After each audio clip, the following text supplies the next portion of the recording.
President Donald Trump has arrived in Miami in Florida, where he'll be unveiling his revised Cuba policy. He's expected to significantly roll back the era of rapprochement, which was ushered in under his predecessor, former President Barack Obama.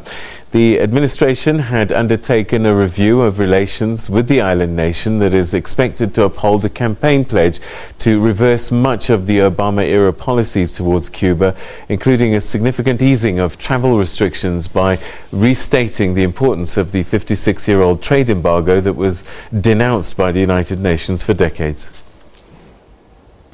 The policy change is expected to institute a broad prohibition on financial transactions with companies controlled by Cuba's communist government. According to a draft, the U.S. administration will seek to promote a stable, prosperous and free country by ensuring that U.S. funds are not channeled to what it calls a regime that has failed to meet the most basic requirements of a free and just society. This was a recent interaction between a Democratic lawmaker and the United States Treasury Secretary. I noted with great disappointment the President's indication that he intends to turn back the clock with regard to our relationships with Cuba.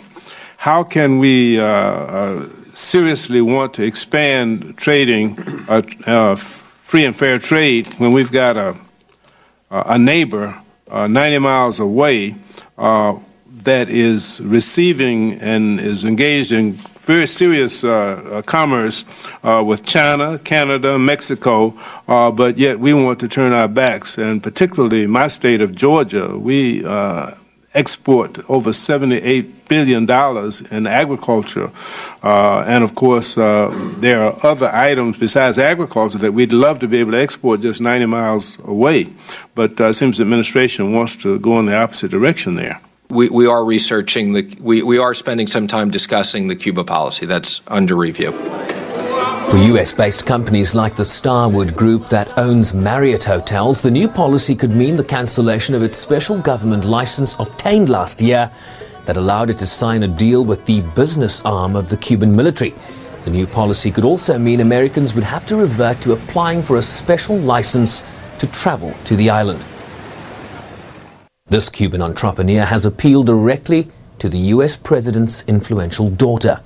Our message to Ivanka Trump is ask her help to please don't turn back the relation between Cuba and United States. That help us as Cuban women entrepreneurs to develop our work, to empower our families, and to impact our society.